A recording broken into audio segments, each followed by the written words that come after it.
I say imagination creates reality, and if this premise is true, then imagination fulfills itself in what your life becomes. Although I have changed the words, what I am saying is not new. Scripture says it in this manner: whatsoever you desire, believe you have received it, and you will. This statement goes back 2,000 years. Yet even before that, Jeremiah tells of the same principle in his story of the potter and his clay. But until imagination becomes a part of your normal, natural currency of thought, you will not act consciously. Like breathing, this awareness must become so much a part of you that you will not turn to the left or the right to praise or blame anyone. When you know this presence, it will not matter if you started life behind the 8-ball or in a palace, as a poor or a rich child. You will realize that life is always externalizing what you are imagining. Lacking the knowledge of this principle, you can reproduce your environment, be it pleasant or unpleasant, forever and ever, as you feed your imagination on what your senses dictate.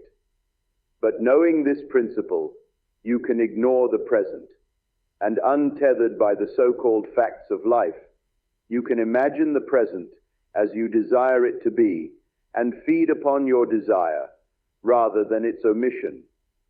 Now, imagination cannot be observed as we see objects in space, for imagination is their reality. Fawcett gives the name God to the cause of the universe, saying, God, the Creator, is like pure imagining in ourselves. He works in the depths of our soul, underlying all of our faculties, including perception, and streams into our surface mind, least disguised in the form of productive fancy. Listen to your thoughts, and you will hear God's words. A thought that is not felt produces nothing, but a thought producing motor elements reproduces itself. Catch God in a moment of a motor element, such as anger, fear, or frustration, being congratulated or congratulating, and you will know what is going to happen in your world. Unless, of course, you arrest your thoughts and revise them. Most of us, however, are not aware of what we are doing, so we do not observe the Creator. But we can catch him as he streams into our surface mind, least disguised in the form of productive fancy. If, while riding the bus, driving the car, sitting at home, or standing at a bar, you hear a remark and react by moving on the inside, that remark will fulfill itself in what your life becomes. This principle sets you free if you are willing to assume its responsibility. But whether you assume it or not, you will fulfill your every motor element thought anyway.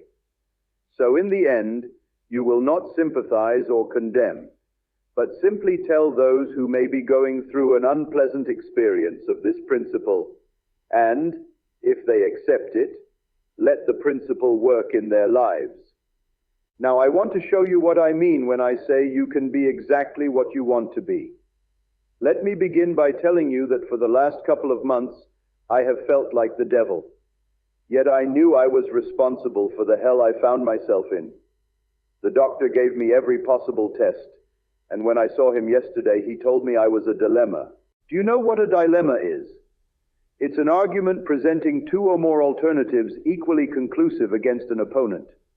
In other words, if you start on the assumption that whatever you choose, your conclusion will be wrong, you have a dilemma. You can use anything as a dilemma. That's me. My blood indicated one thing in a certain test, and the opposite in another. The tests only confirmed what I already knew, that the cause of my discomfort lay in the depth of my soul, and not in any secondary cause, such as thyroid, heart, liver, kidney, or anything outside of myself. I am wearing a body, but it is not me. I put myself into this body, which limits me. I am its operant power. It cannot be careful, as it only reflects what I am entertaining in my imagination.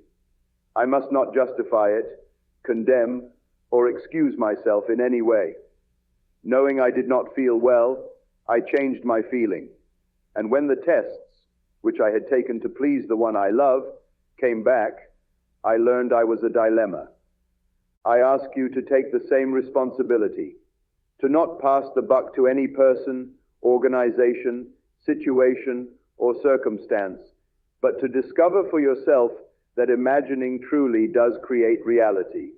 If the cause of all life is God, then God must be all imagination. And because you can imagine, then, like God, you are pure imagination in yourself. Regardless of what reason and your senses deny, you can imagine anything and bring it to pass if this premise is true. Now let me share a few wonderful letters I recently received. A lady writes, "In July, my car needed repair. As I signed the credit slip agreeing to pay the cost of $62, I imagined it was a check, for I never sign a check unless there is money in the bank to cover it. August and September passed with no request for payment. In September, a man stopped by and, eager to sell his house, asked me to list it for him. I told him that I was no longer in the business and recommended my former broker. I forgot all about it. But in October, just before the car repair statement arrived, I received a referral commission from my former broker in the amount of $68. $6 more than the cost of the repair of my car. Here the money, like the story in the 6th chapter of Luke, came to her pressed down, shaken together, and running over. Everyone in the ancient world had a big pocket where grain was placed and pressed down until it ran over. Just like the baker's dozen, this lady received her $62 plus. Then she said, "For some time now, my favorite chair has needed new upholstery. Choosing the material and pattern was easy, but the cost of $87 had to be imagined. So rather than limit myself to an exact figure, I simply imagined my chair as already newly upholstered.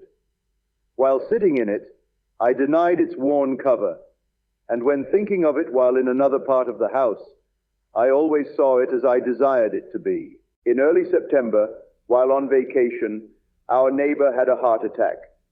His wife, desiring to be with her husband, asked if their son could stay with us until their return. Since he and our son were playmates and inseparable, John stayed with us for 5 beautiful weeks, and when his mother asked how much she owed me, I kiddingly said, "Nothing. But someday when you have an old, worn-out $100 bill tucked in your billfold and you don't know what to do with it, you can give it to me." And the lady replied, "That's exactly what my husband and I agreed to do." And from her billfold, she took a folded $100 bill and gave it to me. That money paid for the chair's new cover, plus an additional $13. Again, we see the money came to her pressed down, shaken together, and running over. When you apply this principle towards the seeming other, you are applying it towards yourself, because there is no other. We are told that when Job forgot himself in his love for his friends and prayed for them, his own captivity was lifted. Then all that he seemingly had lost was returned, multiplied 100-fold. As you forgive another by thinking of him as you would like him to be, and persuading yourself of the reality of your imaginal act, you are forgiving him for what he appears to be by putting him into an entirely different state. Do that, and you are substituting a noble concept for an ignoble one. That's forgiveness. Forgiveness tests the individual's ability to enter into and partake of the nature of the opposite. A priest will say, "I forgive you," yet when he passes you on the street, he remembers what was confessed. If he can remember, he has not forgiven. The memory of what was done or said must be replaced by something else, so that the former can no longer be remembered. If the present Mrs. Onassis remains Mrs. Kennedy in your eyes, you have not forgiven her, because you are still seeing her in the old state. Forgive her by so losing yourself in the idea of her new state, that it is all you can remember, and not the former one. Keep thinking of her in the former state, and you have pulled her back into it, for there are only states, externalized. Now here is another story. My friend went to Pittsburgh this summer to visit a childhood friend who expressed a desire for a new Baldwin organ. Now, owning an inexpensive organ, my friend told her that every time she sat down to play, to imagine seeing the word Baldwin across the front of the organ and claim it is their top-of-the-line model and paid for. This she promised to do. Now, the friend's father had departed this world, and when she received a check for $4,500 from his estate, she spent it on necessary home repairs. But when another check in the amount of $3,500 arrived from the estate, she decided to buy her organ. Although the Baldwin top-of-the-line model was priced at $5,000, she was told that it would be going on sale for $4,000. Plus, they would give her a $1,000 trade-in allowance on her present organ, making the total cost to be $3,000. Contracting for the organ of her dreams, she agreed to pay the $3,000, and the organ was installed. Although a torrential rain had caused the roof of their home to need replacement, the estimate of $1,700 was delayed. So when it arrived, my friend received a call from her friend asking why the roofer had waited to give his estimate until after the Baldwin had been purchased. Then my friend told her the story of my friend Anne, who lived in New York City. Anne was a member of the world's oldest profession, that of being a lady of the evening. She often came to my meetings, but this day we met on the corner of Broadway and 72nd Street, where she told me this story.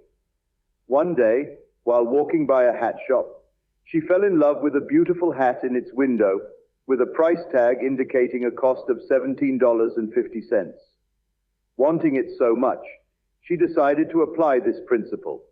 So in her imagination, she placed the hat on her head, and as she walked up Broadway, she felt the hat on her head. She would not look in a store window and be disillusioned. And when she arrived home, she imagined taking off the hat and placing it on the top shelf before looking in the mirror. 10 days later, a friend called and invited her to lunch. When she arrived, the friend handed her a hat box saying, "I don't know what possessed me, but I bought this hat, and when I brought it home, I realized I had made a mistake. I do not like it on me, but I think it would look lovely on you, Anne." Opening the box, she reached in and brought out, not a hat, but the hat. Then Anne said to me, "Why didn't God give me the money to buy the hat instead of giving it to me through a friend?" I asked her if she felt obligated to her friend, and when she shook her head, no. I asked how much she usually paid for a hat. When she told me $4 or $5, I asked if she had ever purchased a $17 hat before. Again, the answer was no. And when she admitted to owing 2 weeks' rent, I said, "If while admiring the hat you found a $100 bill on the sidewalk, would you have bought the hat?" I'll answer for you, no, you would not. You would have paid your rent and perhaps bought some groceries, but you would not have purchased the hat. Tell me, Anne, how much money must God give you to get you to buy a $17 hat? If he gave you $1,000, you wouldn't have bought it, for you are not in the habit of buying such expensive hats, so God knows best how to give you the hat you desired. After telling the story, my friend asked, "How much money must God give you to buy the organ?" You have the organ because you imagined it. Now, apply the same principle towards the new roof, for imagination will not fail you. Here is a principle the lady used for her organ. But when a new roof was needed, she forgot the source of the phenomena of life. Reason came in and told her all of the money from her father's estate was gone. If you will let it, reason will take this divine gift from you and leave you poor indeed. For you have the gift of possessing whatever you imagine if you are faithful to that which you have assumed. Now, a lady wrote saying, "I dreamed I was in a large department store with a dear friend who agreed to watch my purse while I shopped. But when I returned, my friend was gone, and my purse was sitting in a paper bag on the floor. Upon opening the purse, I discovered that $30 and a small card which I carry designating that I am an ordained unity minister was missing. I awoke wondering why anyone would want that card. The card contained the central object of truth in her dream. She has paid the 30 pieces of silver, the price paid for truth, and now she has transcended any ordination in this world. As nice as unity and all of these groups are, they are playing their parts on certain levels of consciousness.